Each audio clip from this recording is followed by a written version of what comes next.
Warning, censorship. Warning, censorship. Warning, censorship. Warning. Hi, it's Ezra out here in Toronto. Sheila out there in northern Alberta. Great to see you. How you doing? I'm great. This is probably unexpected for our regular viewers who expect David and I here on Thursday. I guess it's afternoon for you, but morning for me. But, things are fluid, as they say in the news business. So it's you and I today.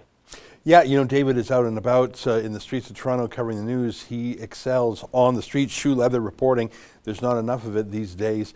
Sheila, before we've got so much to cover today, and it's our live stream, which we do every day. And you and David are better at it than me. I ramble. I go down strange tangents.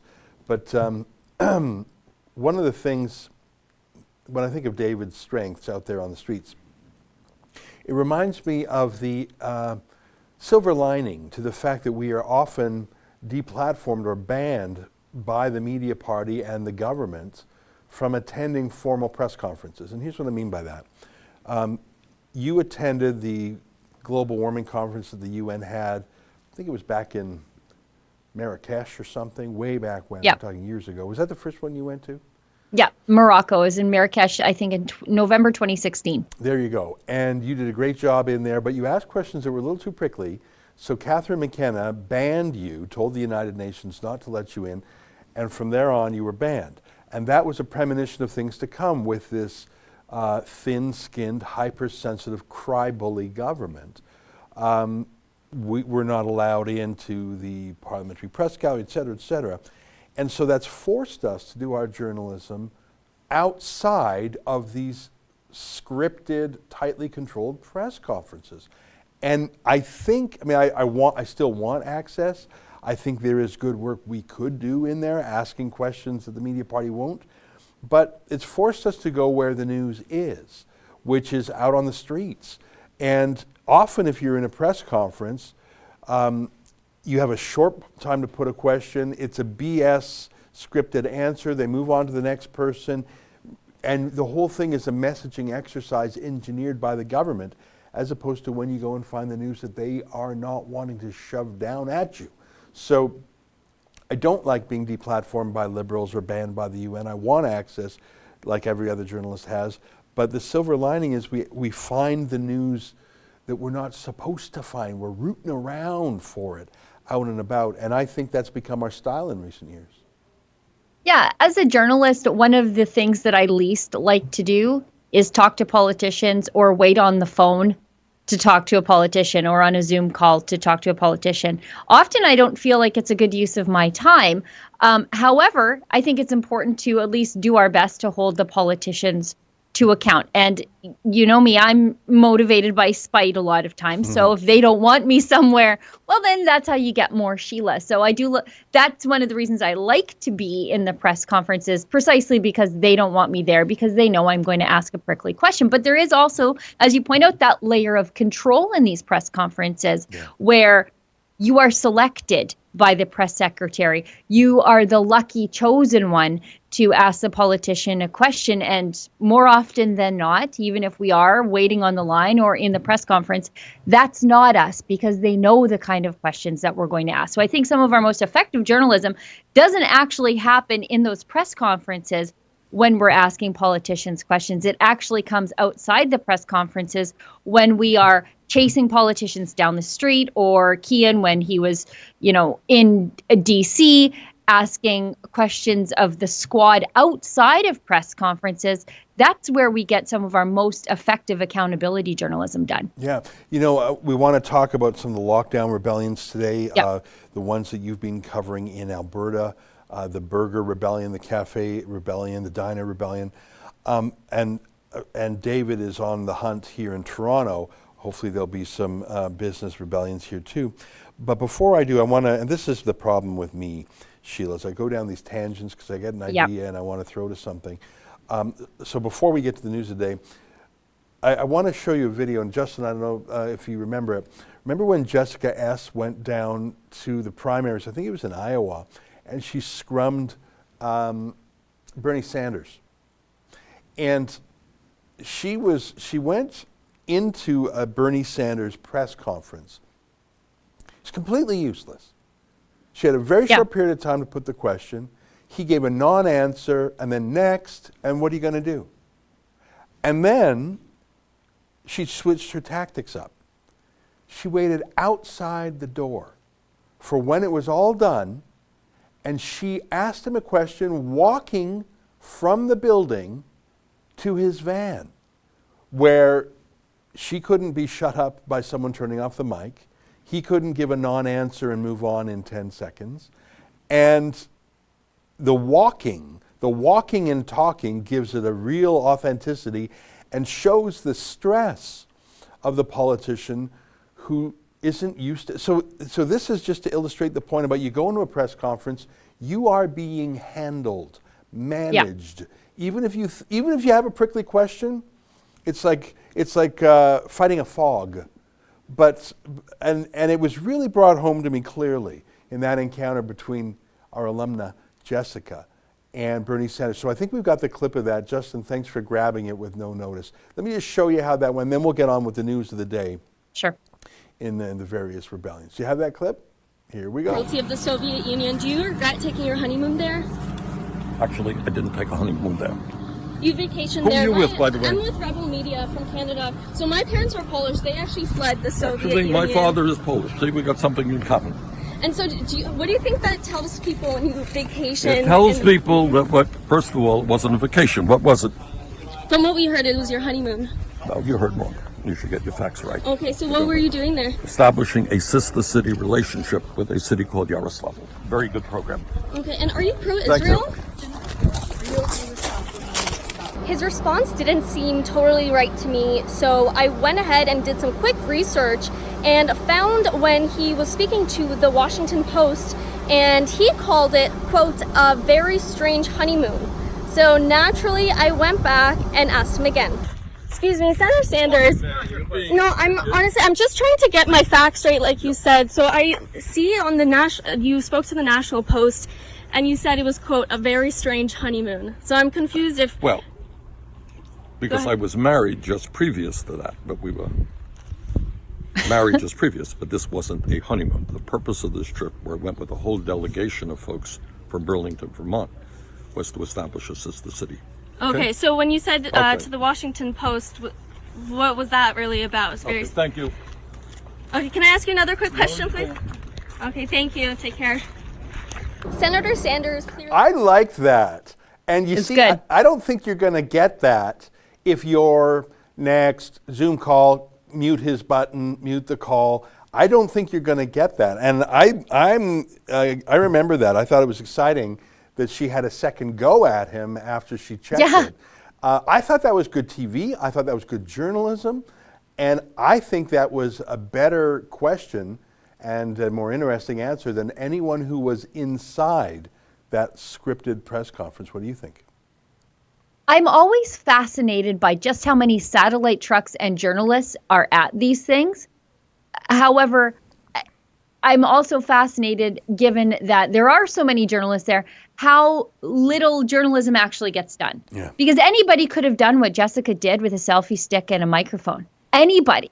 They've got millions of dollars and satellite trucks and fast upload speeds, and oftentimes we're just using our cell phone data to get our news back to Toronto HQ, and not a single one of them had the intellectual curiosity to do what Jessica did there. And I think that speaks to some of our strengths. And, you know, going back to your point about being in press conferences and being handled, even when we are in, for lack of a better term, friendly press conferences, so where we're asking, you know, Jason Kenney questions or whatever, they avoid our questions because they can't shrug off our questions as being in bad faith. Mm-hmm. They know the mainstream media is going to ask them bad faith questions. We are going to ask them good faith, tough questions, accountability questions that their base want answers to. They don't have those answers, so they just completely go right over us. They'd rather hear a difficult, prickly, bad faith question from the enemy mainstream media because they don't really have to answer it. They could just say, well, you know, you're the mainstream media, who cares? So they can sort of skirt that question. They can't do that with us, so they gloss right over our questions. Yeah, that's a very interesting point. And by the way, Sheila, I've really enjoyed, and I mentioned this a moment ago, your tour of the small town diners in Alberta, because of course that's been a lifelong dream. That's sort of my bucket list. I'm very busy at work. I feel like I can't take really long vacations. I used to take a week or two every Christmas, and then I think I used to take a week over the summer. We did take a little bit of a break over Christmas. But the idea of doing a diner tour, like small town diners, probably going to have to wait till my retirement, but boy, does that look fun. And you've been doing that, even though it's minus 40 in northern Alberta, you've been doing the tour of the small town diners. First of all, how is the food? The food is incredible. It's not fancy, but it is great. So it's just my style. I'm not an elaborate woman. I don't care for the finer things in life. I'm more of a Budweiser from a can and, a hot hamburger sandwich kind of girl. So I'm getting exactly what I want. But yeah, it's bitterly cold. So every morning I have to drive my kids to school because it's so cold. The school buses aren't running. And then I get in the Jeep and I hit a local diner or diner a few hours away that is either defying the lockdown as they were up until this past Monday, or receiving lockdown tickets. So I go out there, I enjoy some of the local cuisine, talk to the locals, talk to the business owner, and tell their story or help them fight their tickets. Yeah, and that's the thing. I mean, if we have viewers in other countries as well as Canada, so if you're in Florida or South Dakota, you're thinking, okay, what's the big deal? You're going to a diner. Well, in Alberta and in Ontario and in many parts, in Montreal, in many parts of Canada, and some parts of the United States as well, restaurants are shut. You cannot open a restaurant. Some of them do takeout, but there's these services like Uber Eats or DoorDash or whatever. Those don't even exist in small towns, like a town like Mirror, Alberta, population 500, a town like Big Valley, population 300. They don't have DoorDash, whatever, and everyone knows everybody. No one's sick in the entire town. There's not one case in the entire town. They want to go to the local watering hole, diner, convenience store, like it's an everything store, and some city slicker, bureaucrat, paper pusher, healthcare deep state, scold in Edmonton says, no, you can't do that because you see I have my computer models. And they're just saying, to heck with you, buddy. And why don't we start off, let's play a little bit of your visit to Big Valley Inn. And, just Big Valley. How you not liking a place called Big Valley? Let's play a little bit of that. And Sheila, you can cut back in and give us your comments when you like. Sheila Gunn Reid here in Big Valley, Alberta. I'm at the Big Valley Inn, and the Big Valley Inn has just received a summons to appear in Stettler Provincial Court in April for the crime of being open, serving customers, serving great food, and giving people a place to come in, warm up, and have a beer with friends. That's correct. Yes, we got the fine yesterday. The summons, sorry, not the fine, the summons. Yeah, isn't that funny? Today is Tuesday. Yes. So legally, everybody was allowed to reopen on Monday, and yet Alberta Health Services and the RCMP were so concerned about the super spreader event in this town of, you told me 357 on a good day? I think so, yeah. Close to that anyways. 357 on a good day.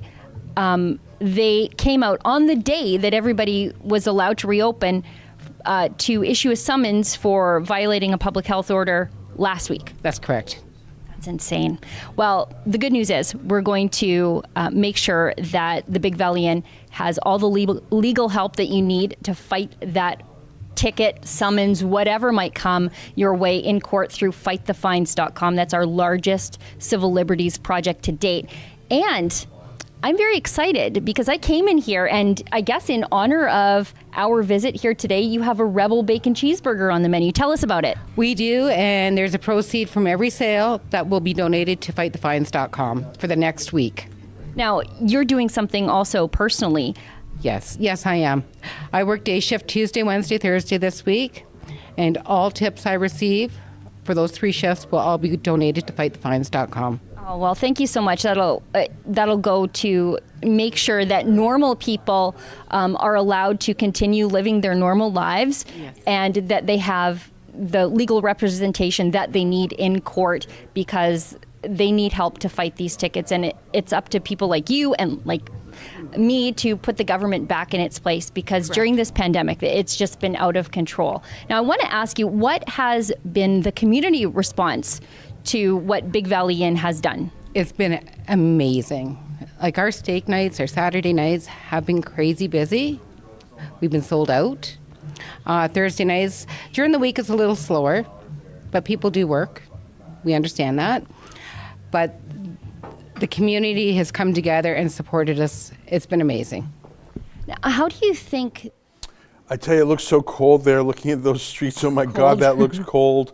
And you guys were all dressed warm in your plaid. What's that young lady's name? I can't believe that she would actually, I mean, given the hardship that the town and that restaurant is in, that she would actually donate money to fight the fines. I'm extremely touched.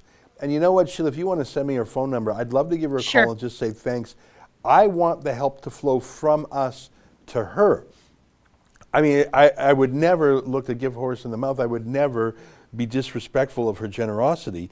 But frankly, when I heard her say, I'm going to chip into you, I thought, no, we want to help you. I mean, I want to accept her offer in the generous spirit it was meant, but we're about helping her. Yeah. So, I mean, I'm certainly not going to say no to her, but I'm very touched by that someone who's had such a tough year would actually still give in the hope of helping others. It's very moving to me, and I've watched that video twice now, and I really wish I could go there and thank her in person. I don't think it's likely that I'll make my way to Big Valley soon, but boy, will I ever stop by the Big Valley Inn if I do. Yeah, that lady was Kim Raycraft. She is the manager there at the Big Valley Inn. And the Big Valley Inn is, if you're from small town Alberta, or if you know small town Alberta, there are these older hotels in a lot of the small towns, and they are the hub. Usually they have a diner, a tavern, where sometimes they have live music, maybe they have some VLTs, and they'll have a liquor store, sometimes a little convenience store. And so that's what the Big Valley Inn is. And it has really transformed itself over the years to like almost like an encyclopedia or a museum of the town's history. So Big Valley is a rodeo town, so they have all the rodeo cowboys on the wall, all of their appearances at Calgary Stampede going back to the 30s. I mean, it's just a fun, great place. But I think we got, I think it's so cold out there. It's like minus 47 or something with wind chill. I think the internet's froze. I think that's the term when a video freezes. The fines. I mean, a video can actually freeze when it's that cold. Apparently, I'm not a scientist. Sheila, we got you back. I think it's so cold the video froze for a second there. Oh God, I have a heater in my office and I'm wearing 4 shirts. But yeah, it is so cold. The video froze. Yeah, I don't know where I left off, but yeah, I mean, small town Alberta has these little hub hotels that contain all the little things that you sort of need on a day-to-day basis in your small town community. And it's almost like the community center when your town's not big enough to have one. And they have been basically closed by a bureaucrat in Edmonton. This is a town of 357 people. If somebody had a baby this week, it's not a place where they need Alberta Health Services to warn them to stay at home if somebody's sick. They'll know if somebody's sick before some bureaucrat in Edmonton will know, and they'll probably come by and drop off soup and supplies. That's what it's like in small town Alberta. So they really do resent these big blanket rules coming from an office cubicle in Edmonton, and their lives are being completely destroyed, or at least their entrepreneurial dreams are. Yeah. You know, I went to high school, and I'm sure this is a common story. My high school was quite large. There were 1,800 kids in the 3 years, so 600 kids per grade. And you didn't get to know every single one, but you recognized most of the faces by the time the year was done. If you were born and raised in a town of 350 people, you would know every single one of them. You would know details about them out of friendship and just out of sheer observation. You wouldn't be a snoop. You would just know. You would just hear it's a small town. And to think that some distant and partisan ruler, hundreds of kilometers away, who's never, I'm talking about a deep state healthcare, public health bureaucrat, never lost a day's pay, probably had months of staycation, work from home in PJs, getting full pay. The fact that the thought that someone in government would shut down a town and the town's social interactions and the town's commerce and individual jobs based on some computer model, when everyone in town, and I watched the rest of that interview earlier, that lady says if folks don't want to come in, they don't have to come in. Yeah. If there really was someone in town who was scared, don't go in. Yeah, I mean, that's what it was like when I went up to Smith, Alberta. I went to Shar's Railway Diner up there. And I think Smith, Alberta, hard-hit oil patch town, I think they have maybe 200 people there. She employs 5, 6, 7 people when it's busy. I mean, she could be the town's largest employer. And she was shut down by the government. And she said, we don't have any COVID cases here. We're basically at the end of the road. Yeah. Nobody comes here. Nobody goes out unless you're going to the big city for groceries. Yeah. And that's perfectly okay. But they can't come to my small town diner. It was completely unfair. Yeah. And I think Jason Kenney is remembering things about Alberta these days that he forgot during his time in Ottawa, that we don't like people in Edmonton telling us what to do any more than we like people in Ottawa telling us what to do.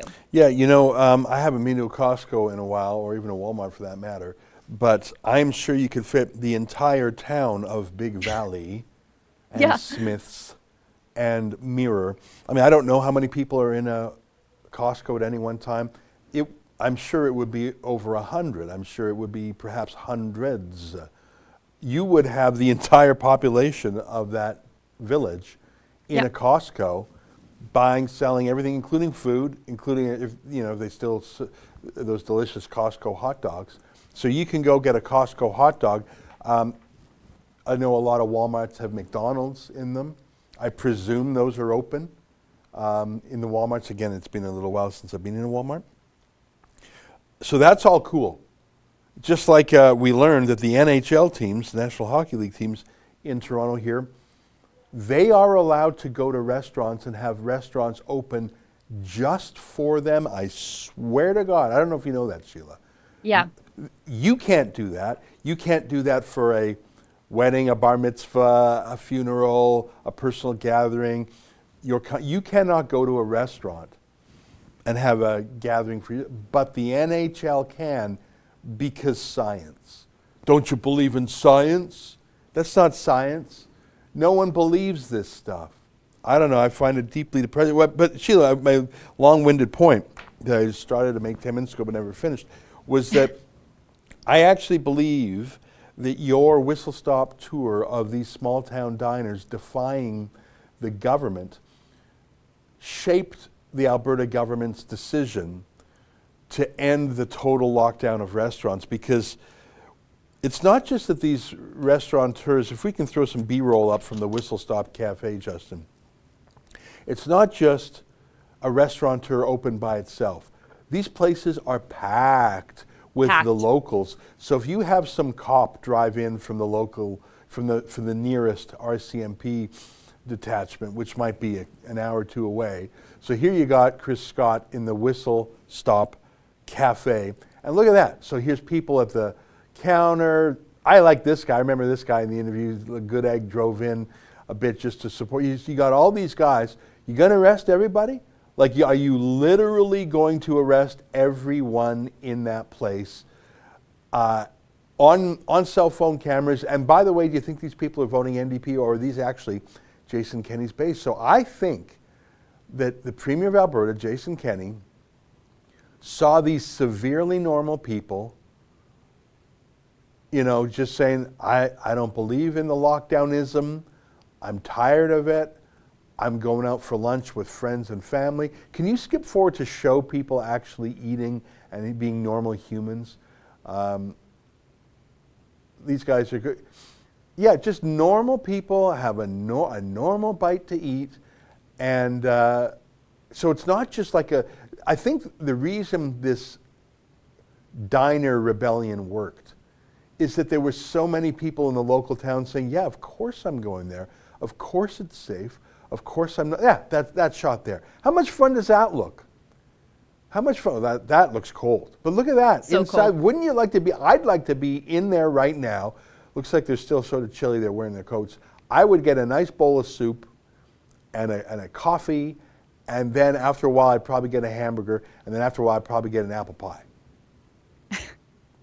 Well, it was so busy in there all the time that I had to work in the convenience store, in the attached convenience store. I just made myself a little nest by the dog food because I didn't want to occupy any tables because people were driving from so far just to support Chris. And I think you're right when you say our coverage of this shaped all of it, because we really did demonstrate that these were completely normal people. They weren't activists. They are not, deeply entrenched political people. They aren't like that. They are just normal people who've absolutely had enough of it. And I'll tell you, they were Jason Kenney's base. And I think what really, really moved the needle was when those local politicians in the Lakeland showed up and ate at an illegal restaurant at the Lakeland Grill. So I think the mayor of Bonnyville, the mayor of Lac La Biche, and then the Reeve of the municipality, all three went there to support a restaurant that was defying the lockdown. And that, I think, was, you could not get a more blue Tory area of Alberta than the Lakeland. And I think that might have really scared the daylights out of Jason Kenney. Yesterday, I was in Hanna on a very similar story. Now, Hanna is a coal community. The NDP closed the mine there, and Jason Kenney hasn't done anything to change that.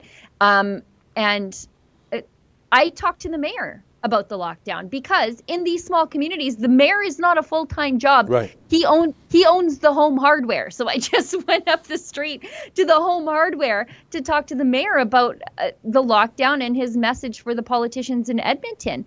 And in these small communities, these politicians, they are just normal people like you and I. They like the rebel, and they're willing to talk to us and advocate for their communities. I also, at very same day, I talked to a local town councillor who was also in the bar that had recently been fined at 11:59 in the morning or whatever it was when I was there.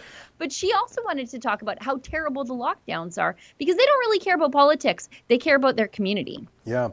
Well, there's a story, and we're going to get to the Super Chats, I promise, but can you find that story in the Western Standard? You know, a dozen years ago, I had a magazine called the Western Standard. It was a paper magazine. It was just a wonderful experience. And when we shut it down, I sold the name, and it passed through different hands, and now it's being reborn as a website with some video and lots of written story. And I really like the Western Standard. Yeah, me too. And it's not just because I have a little bit of paternity over the name, at least, and the reputation, at least, but they're doing a good job. And the proof of the pudding is in the tasting. And don't take it from me, they are getting interesting stories. And they had a story, I think it was 2 days ago, Justin, about this anti-lockdown caucus, this End the Lockdowns caucus. And what does a caucus mean? Well, it had Randy Hillier from Ontario, and it had Maxime Bernier, and it had some local councillors. And I thought, well, is it going to go beyond that? And boom, great story in Western Standard Online about 2 government MLAs in Alberta, including the deputy speaker. So that's not a nobody, that's not a backbencher. 2 members of the Alberta government have joined this anti-lockdown caucus. And I was thinking, yeah, UCP members Barnes and Pitt, Angela Pitt and Drew Barnes, you could see them there, announced their moves publicly on Tuesday, with Pitt saying more colleagues are certain to follow. Now that's quite something, because it's one thing to have that point of view if you're in opposition, but when you're sort of opposing the lockdown by your own government, that shows that the unanimity and the party discipline is giving way, and people are just sick of it, and they're not going to keep saying, oh yeah, the emperor's new clothes, it's great. This lockdown is great. We totally believe in it. People are, when Ansel Pitt and Drew Barnes are saying, yeah, nah, it's time to take our foot off the neck of the province, I think that's really the turning point, I think. Well, yeah. I mean, it's no surprise to see Drew Barnes joining the Liberty Coalition. He's the guy who's always like, we need to have a conversation about separation or sovereignty or whatever that looks like. He's the guy who's always driving that. We want to have he volunteered himself to be sort of the associate minister of sovereignty. If Jason Kenney would ever create such a position, they sort of have a similar role in Saskatchewan of, a role to push back against Ottawa. He volunteered himself for that role. Jason Kenney didn't create it. But Angela Pitt, as the deputy speaker, that is really something else to see that. And it's funny to see the mainstream media have a bit of a freak out about this because they're of two opinions at the same time. They complain and complain and complain when politicians when their talking points are strictly controlled by the central party apparatus. The media complain constantly about that. And then when the opposite is true, when, MLAs go rogue and are not kicked out of the party for it, which is something we have here in Alberta, but they have been kicked out at the federal level, then the media gets mad then too. And they say, well, what are you going to do about these politicians that are going rogue? Like, which way do you want it? Pick a lane, sister. Yeah. Well, obviously, one of the reasons is that the media party is overwhelmingly pro-lockdown, and there are some notable exceptions. Rick Bell of the Calgary Sun, and I'm almost done. My list. Yeah, the media. Anthony Fury. Yeah, Anthony Fury. He's out here in Toronto, but I think. But I mean in Alberta. So it's not just, oh, how are you handling this dissent? It's, will you shut them up because we don't like them? People say, Rebel News, you guys are activists. Yeah, have you ever met someone from the CBC or the Toronto Star or the Globe and Mail or Maclean's Magazine? You think they're neutral? Now, Sheila, it's 12:32 out here, 10:32 out there, and we haven't taken a single super chat. And I want to say thanks to our super chatters, because as you know, YouTube has largely demonetized us, but we do get 70% of the super chat dough. So thank you for that. And why don't we whip through some of these? I think Pink Phoenix Nails is the first one I see on my list. Is that right? Yes, it is. Good morning, Sheila, Ezra, and Justin. Well, there you go. Justin, let's get a little guitar shout out, Justin. There you go. Pink Phoenix Nails was one of our I Will Opens here in Alberta, and she had such a positive response to the story that we did about her civil disobedience and her nail salon, that she was able to renovate her salon with the extra income. So she's such a good news story. What a great story. That's great. Music by Alana, 549. Thank you, Justin. Time 279. Welcome to Sheila Gunn Reid's Freedom Diners, drive-ins, and dives. That's what I mean. Like, I look at Guy Fieri, and I think that's a great life. Yeah. And the snacking and getting to putter and getting in the kitchen and everyone, just, you get to snack, you get to give your opinion, you get to see that's great. And can we show that graphic one more time, Justin, of the Big Valley Inns? They had a burger in our honor, the Rebel Burger, and they had it up on the menu board. The Rebel Bacon Cheeseburger with soup, salad, and fries. I can't believe you get all that for $10.50. Portion of burger sales will be donated to fightthefines.com. Hot hamburger sandwich, grilled beef and Swiss cheese. I would go for the Rebel Bacon Cheeseburger. I'd say just skip the bacon. I would absolutely go for that. Did you have that when you were there? I did, and it was delicious. And the two guys who were in the lounge when I was there, they also had the Rebel Bacon Cheeseburger, and they agreed with me that it was one of the best burgers that they've ever had. And the beef, by the way, let me just shout out to Nielsen Beef. Nielsen Beef has been going around delivering beef to these restaurants that are reopening in East Central Alberta. They are like, I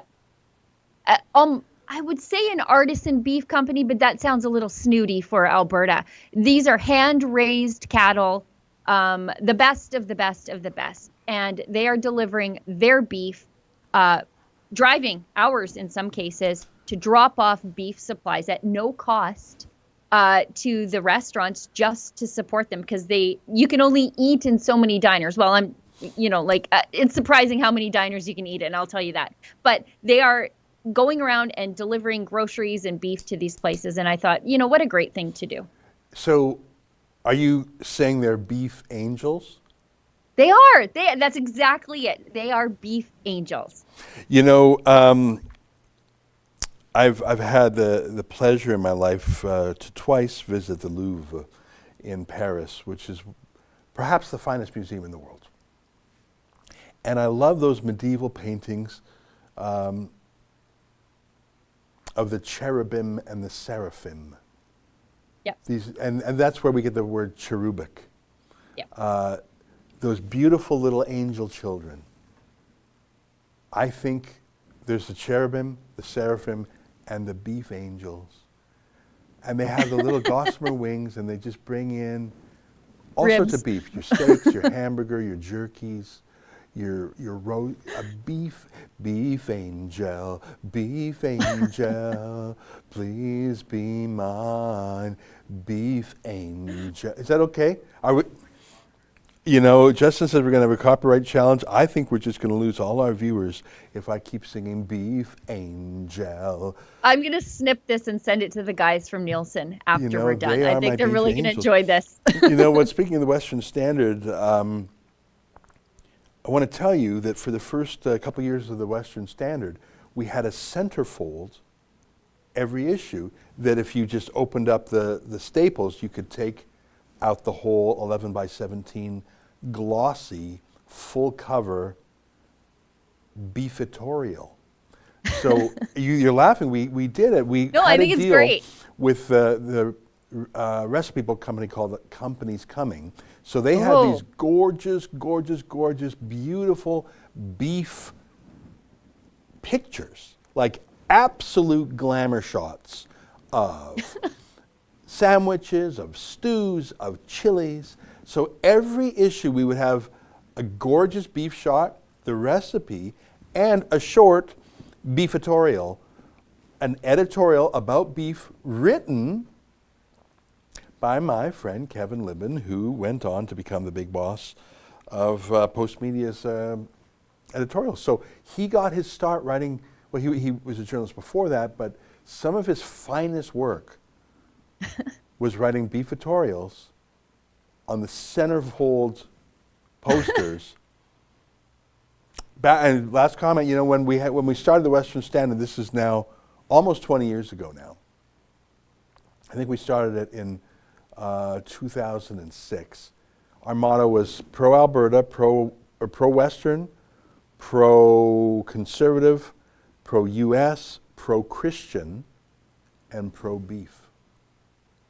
We had the 5 pros, and it's been 15 years since I thought of this.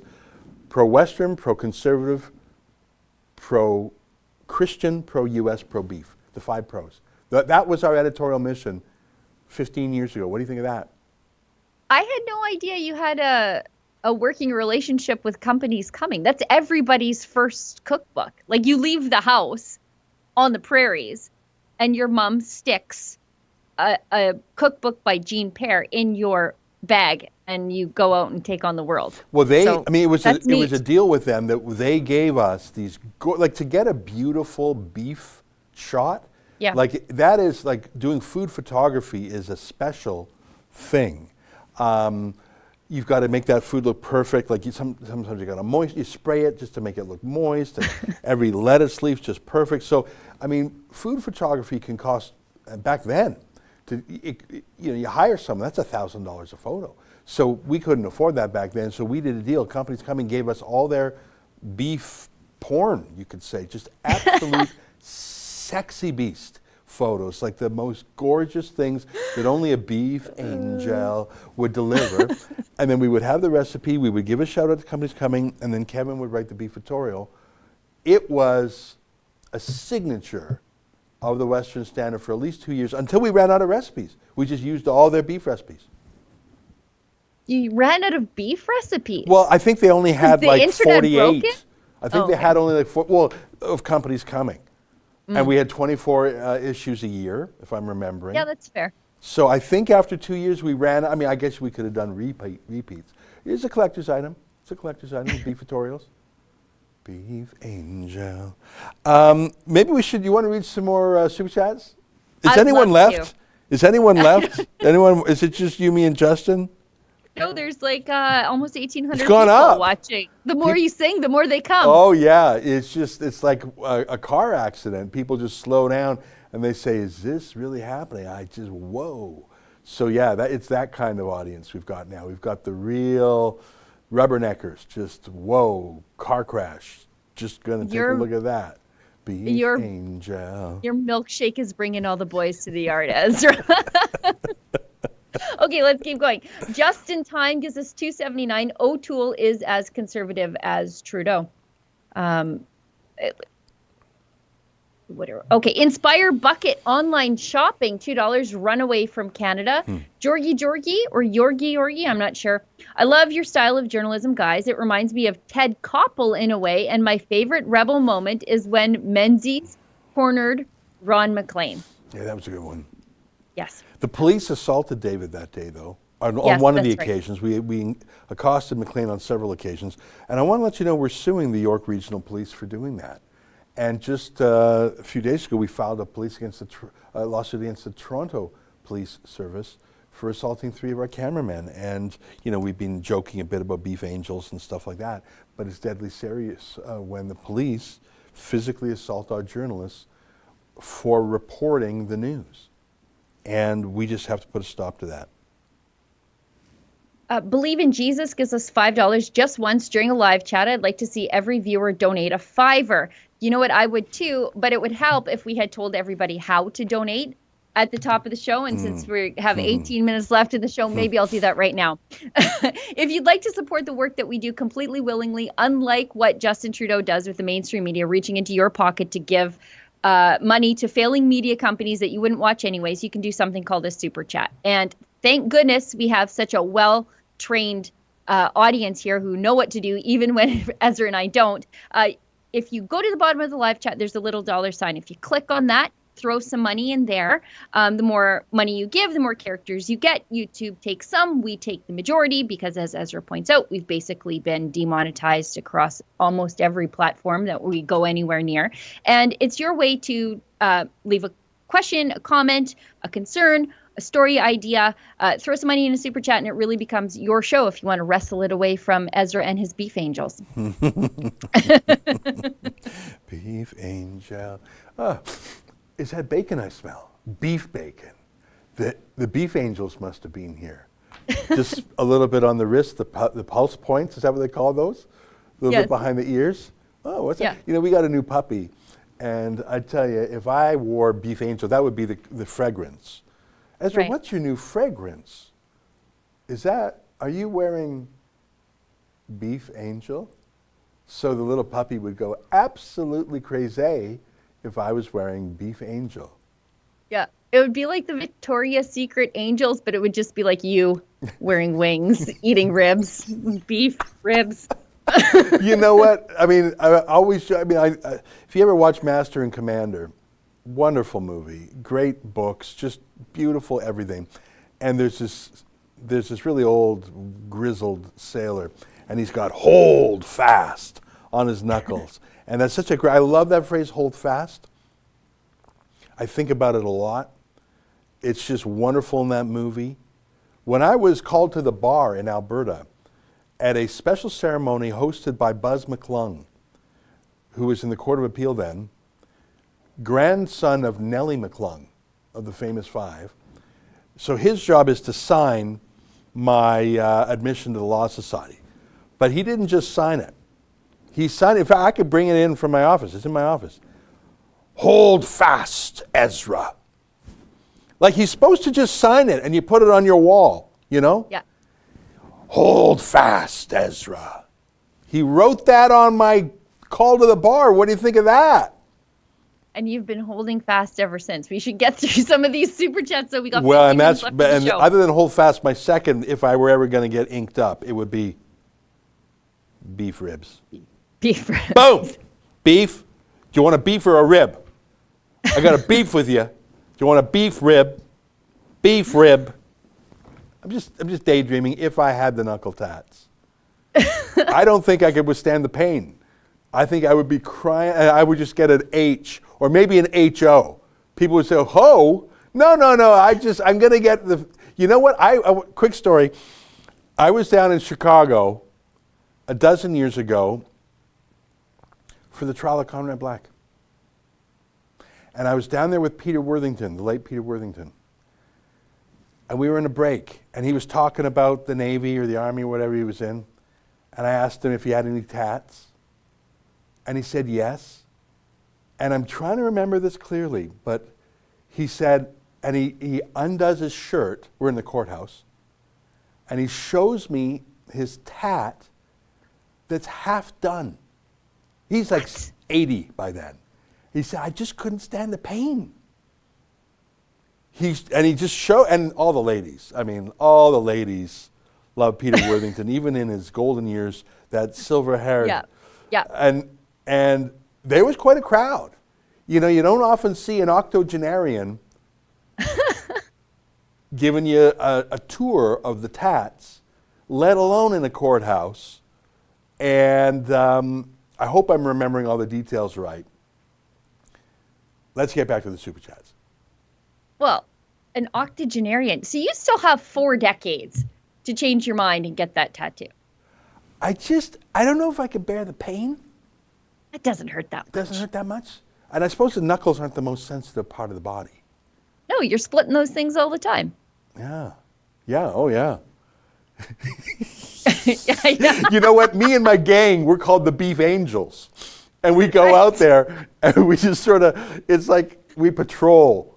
Like just sort of like Curtis Sliwa had the guardian name. Me and my crew, the Beef Angels. And we wear the berets. And we're always just snacking. We're always just snacking. Yo, Beef Angels, assemble. What's up? You know, I used to joke with that same buddy of mine, Kevin Libben, who wrote the Beefatorials, that one day, you know what, I've been talking to him about this idea for 30 years. I said one day we would have a call-in show called What's Your Beef? And it would be, caller, what's your beef? All right, next caller, what's your beef? Because we've been talking about this even before the era of the internet. All right, caller, what's your beef? Well, here's my beef. And you talk about a different beef issue or a beef theory. Caller, what's your beef? Yes. And why don't I have this show? Why don't I have this show? And we gave each other Ezra? rap nicknames. And he was T-Bone. True story. What was yours? It's so stupid. Mine was Big Show. Why wasn't it beef ribs? He was T-Bone, I was Big Show. His was All right, better. caller, what's your beef? Yeah, well, oh yeah. So it's really commiseration. It's sort of like Fraser Crane late night talk. You know, we give our beef opinions, deal with beef crises, resolve age-old disputes, Right. issue proclamations, you know. Mm-hmm. The beef, it's like beef court. All right, caller, what's your beef? For Okay, 30 our years, I've been callers- daydreaming about a show called What's Your Beef? Our people are going to have a real beef with us if we don't get through these super chats. Yeah, oh, look yes, at that. there he is. Look at that. Look at Look you. at that. Look at that. Look at that. That hangs up in our kitchen here. Yep. Look at that young man, full of hope, full of big plans and big dreams. Beef angel. Look at those angel. That's a cherubic smile. Beef angel, please be mine. That's what it looked like when I proposed to the missus. No engagement ring. Well, I got this beef. Beef angel. So you don't have a ring. No, but you see, I got this beef. Beef angel. So there's no. You didn't buy a ring. You're asking me to marry. You didn't buy a ring. Well, I got this beef. thing? No? You're saying no? You're saying go get a ring? Is that what you're saying? Yeah, that's a $60 steak. Please be mine. Beef angel, beef angel. Jeez. I obviously don't know any of the other words. No. And you've been stuffing those dimples with beef ever since. We gotta get through these super chat spots. Oh, fine. Is anyone left? Like, is there any point? Is anyone even left here? Yeah. Okay. 1,600 people. They probably just kept their computer on and just left. But it's just it's just broadcasting to an empty room. They're defrosting some steaks right now. Yeah. Watch with Wayne gives us $10. Thank you guys for never copywriting me on my stream for sharing out your stuff. Well, that's an oversight on our part. No. Carl Cunningham gives us $5. No super chat, but thank you, Carl. Rob Show gives us $7.99 Australian. I'm from Melbourne, Australia, and we are about to go into third lockdown. Yeah, they're talking about those. I lost my job, lost my wife just over it, but that's okay. I'll be with Allah soon. Melbourne was the hardest hit city. You know, our star Avi Yamini is based there. And I truly believe, I said this to him, and I'm not, you know what I mean, I like to compliment our people, but I do not believe I ever lie. I said to him, he has single-handedly done more to liberate that city and that state of Victoria, Australia, than anyone else. And I mean it, and I believe it's true, both through his journalism and through our legal work down there. So I'm very sorry to hear what's happened to you. I am not surprised to hear it. I sympathize with you, and I believe that our man in Melbourne is doing important work, and I hope he succeeds, because they just won't. Dan Andrews will not stop. Yep. He was the only one. He was the only one. Yeah. Where was everybody else? Yeah, Avi, yeah. Chris Lynch, Ezra sent you an email of Shannon Stubbs' office's email response to me about the Poilievre demotion. If you're interested, too much to put here. Cheers. Okay, I am interested. I really like Pierre. I did my show on it yesterday. I had a theory last night that I have now replaced. On my show last night, for those of you who don't know, at 8 p.m. each night, 8 p.m. Eastern, 6 p.m. Mountain, I do a show behind a paywall. We call it Rebel News Plus. Sheila has a show every week called The Gunn Show. David Menzies has Rebel Roundup, and Andrew Chapados has a show now. So there's a lot of stuff behind the paywall, and that's really important to us because we get revenue from that. It's also where we do our more produced work. So last night I said, it's a rivalry issue. It's a jealousy issue. And I proved that Pierre has a much higher profile, especially online. Pierre has very much engagement with the Conservative Party base, and Aaron O'Toole's nowhere. So my theory last night was O'Toole doesn't like a rival. But this morning I have a new opinion. I believe that it's not so much a rivalry as it is Aaron O'Toole is getting rid of anything that looks right-wing. Conservative. Yeah. I was going to say, Pierre Poilievre fights. Yeah. He fights. Yeah. Nobody else fights. And by the way, he's fighting on fiscal grounds, which is the safest ground. I mean, even liberals say, oh, we're fiscally conservative, but socially progressive. So it's not like Pierre. So first you had Aaron O'Toole getting rid of Derek Sloan. Now you see him getting rid of Pierre Poilievre. You saw a gross story in the CBC I've been meaning to talk about for a while, about saying, well, Aaron O'Toole will distance himself from Jason Kenney. And at first I thought that's a CBC concoction. I thought, no, that's Aaron O'Toole's spin. Of course, throwing Rebel under the bus, or trying to. You can't throw the Rebel under the bus. The Rebel is the bus. Like, he did an email interview with me, which I thought was a good interview from his point of view. We published that email interview. We called it exclusive, which obviously it was. And then he had some temper tantrum freak out. And again, I was thinking, why? Why would you throw Jason Kenney under the bus? Why would you kick out Derek Sloan when he didn't do anything? Why are you getting rid of your top? It's not a rivalry thing. He is doing the Patrick Brown. He's got the same Patrick Brown team around him. Patrick Brown was the left-wing Conservative pretender in Ontario that had a palace coup at the last moment. Alas, that will not likely happen to O'Toole. So there you go. Rebel to Rebel, $5. Please come to Marmora, Ontario. Value Mart here actually honors exemptions and doesn't give a hard time. Love you and Ezra. Hi, Justin. Thank Thank you.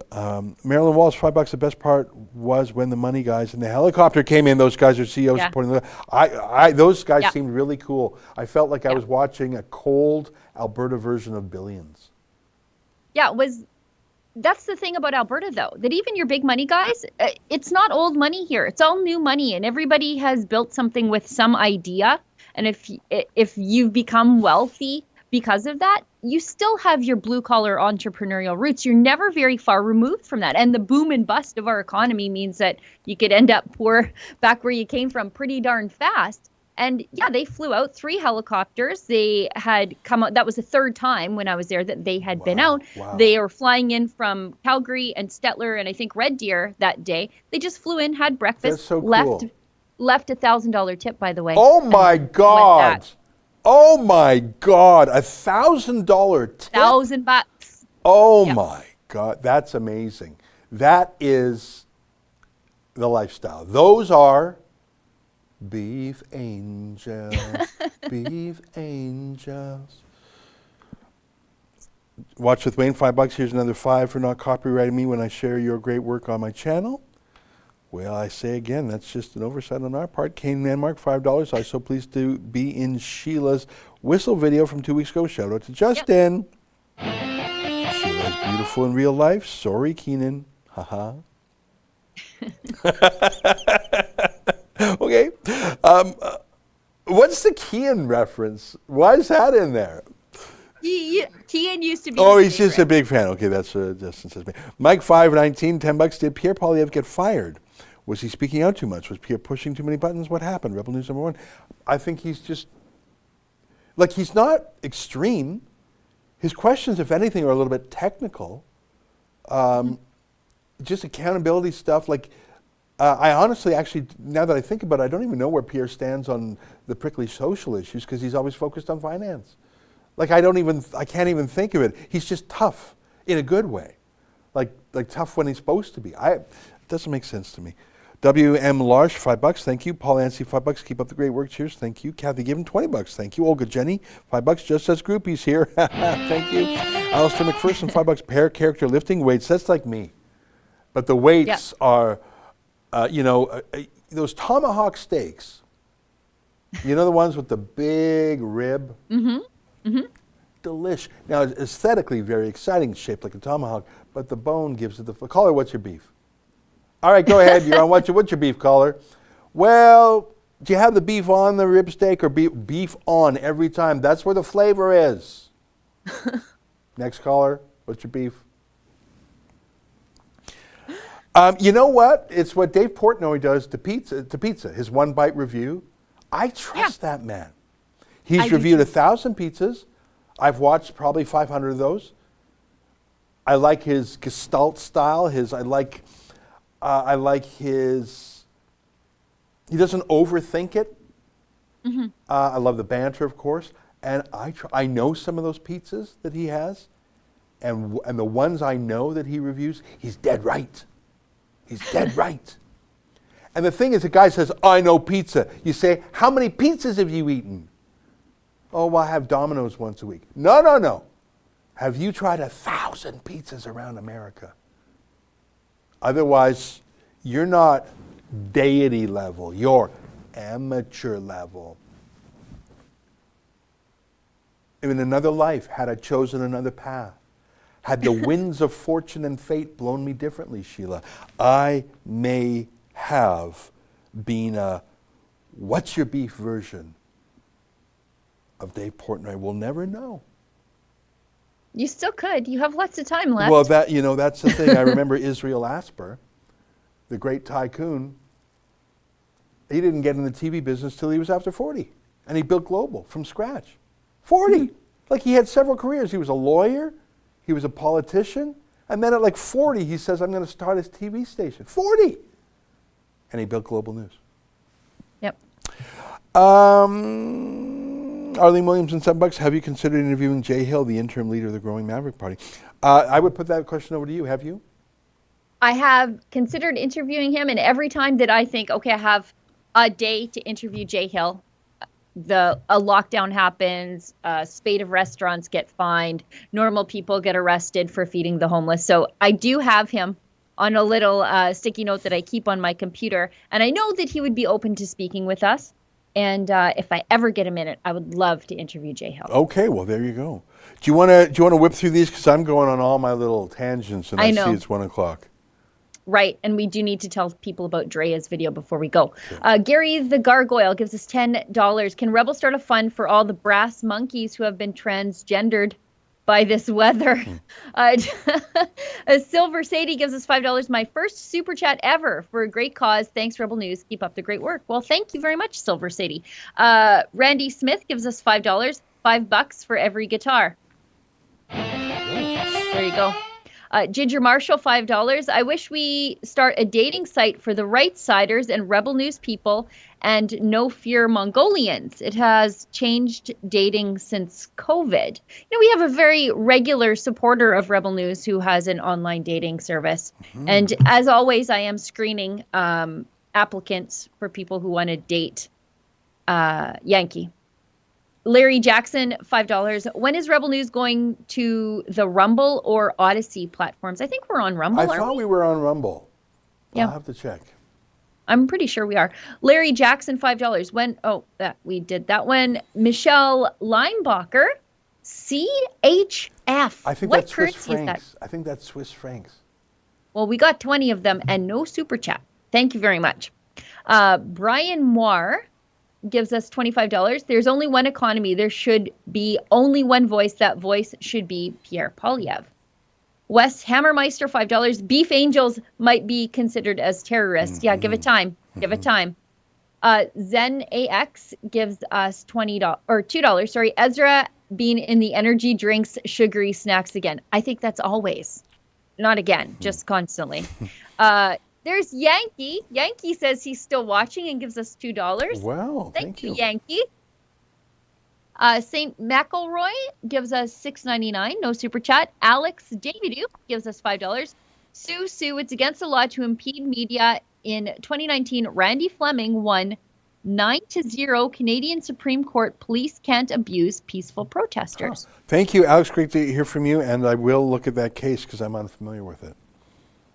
Perry Cortis gives us $5. Pear character lifting some weight saying keep it up. Delanium gives us $5. I'm Albertan and vegan for 2 years. Not all of us are loonies. Love you guys. Yes, I do have to be very careful because sometimes I do say some harsh things about vegans, especially when it's cold out. Maybe it's because I'm cranky. Maybe because I'm worried about vegans dying in the cold. But yes, you know what? Eat however you like. Durfi. Nope, I went down too far. Oh. A Flat Earth guy, $5. I'm telling the Flat Earthers to come to this stream. I like the work you all do here. Alex David Duke, again, $5. City of Toronto paid money to those brutalized and illegally detained by the Toronto police and pay again over the lockdown protesters. Disgraceful. I don't know anything about that. Sasha McDonald, $6.99. No super chat. Just in time, $2.79. My beef. Rare only, salt and pepper. Durfi, $5. I emailed that Alberta family-owned butcher company that delivered meat to the Whistle Stop Cafe during their opening and asked if they deliver to Ontario. Nielsen Beef, great guys. I think even better beef. Bob Collinge gives us $5. Trudeau and his acolytes are smarter than they look. They are destroying the Conservative Party from within. I don't think Trudeau's doing it. I think the Conservatives are doing it to themselves. Kratos, $5. Love what you guys are doing, exposing Trudeau and his government for the communist thugs that they are. Ammo C9M, $5. Out of your beef angel gang at the Rebel, who would be tenderloin? Nice. Well, I love that cowboy saying, oh, this coffee will put fur on your brisket. This coffee will put fur on your brisket. Just stop and just turn that over in your mind. I used to have all these books of cowboy wisdom and cowboy poetry. And I have one on my shelf right now. Oh, Lingo really? and What's it Lines. called? Well, we'll have to, it's 104, so we'll get into another day. But I probably have mine on my bookshelf. There's a lot of great little cowboy sayings. Alex Stevie Duke again, $5 for the fines and sue to the cows come home. Please to learn to never touch a Rebel News reporter. Well, we have in fact filed a lawsuit. I'm going to do a special video about it, taking you through it. Cindy McSeven, $7, per character, lifting weights. Thank you. Carl, 50 smackers. Wow. Why am I the only person at Sobeys without a mask every time I go shopping? Canadians are passive sheeple. Makes me sad. But more and more of my friends are in Florida. I'm on the East Coast here, so it's easy to go from Toronto to Florida. It's like a 3-hour flight, and it's so nice down there, especially in the wintertime. A lot of people from the East Coast, Montreal, I mean, half of Quebec goes down to Florida. You hear French, you hear a lot of French down there. There's a lot of Haitians there, but a lot of French, a lot of French Quebecers. Then, you know what? They're down there because they don't want to live with this bizarre fear. They don't want to wear muzzles. You know, Chris Sky said something interesting in one of our videos the other day. We're not anti-maskers, because that suggests that the mask is the default. It's not a normal state of affairs for a human to wear a mask. They are the maskers. We're not the anti-maskers. That inverts the normal. And it is not normal to be that way. It is not normal to be that way, and I refuse to normalize it. The great novel, $4, per character. Stretching his arm forward and raising his thumb up. Thank you. Cindy McSeven, a pair of characters saying thank you. That's nice. Or right, $5. Thank you, Beef Angels. Love you. Well, thank you very much. I might record that. I'm going to use a lot of auto-tune. Yep. Just to fix up that. I'm a little pitchy. You're a little pitchy. I think we caught up on the Super Chats. Do you want to promo Drea's video? Sure. I think it premieres right after the show here. Justin, please whisper in my ear if I'm wrong. Okay, it'll be shortly after the show here.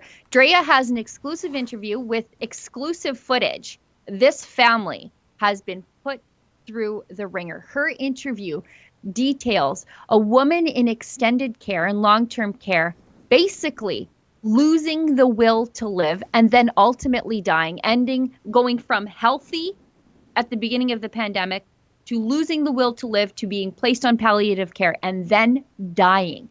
And the families fight with the long-term care facility to be able to intervene, to be able to have fluids administered to their mom, to be able to just see their mom. And the family recorded everything from the Zoom calls to the nurses coming in and the mom complaining about heart troubles, and they come in and they don't check her heart. They just give her antacids and leave. And the daughters are on the Zoom call recording this. They recorded interactions with the nurse saying, well, your mom has decided that she needs to go into palliative care. And they're saying she has Alzheimer's. She can't decide anything. And it's about a half an hour long, this video. It feels like it's 2 minutes long. It's so compelling, and it really humanizes the suffering in these long-term care facilities and how poorly thought out the government decisions are when they separate people who are in long-term care from their loving families. Well, that is deeply depressing. I have not seen this video yet, and I need to screw together the courage to do it. It's tough. Wow. Well, it's 1:08. Sheila, thanks for co-hosting with me. We have a couple more Super Chats. I'll just read them very quickly.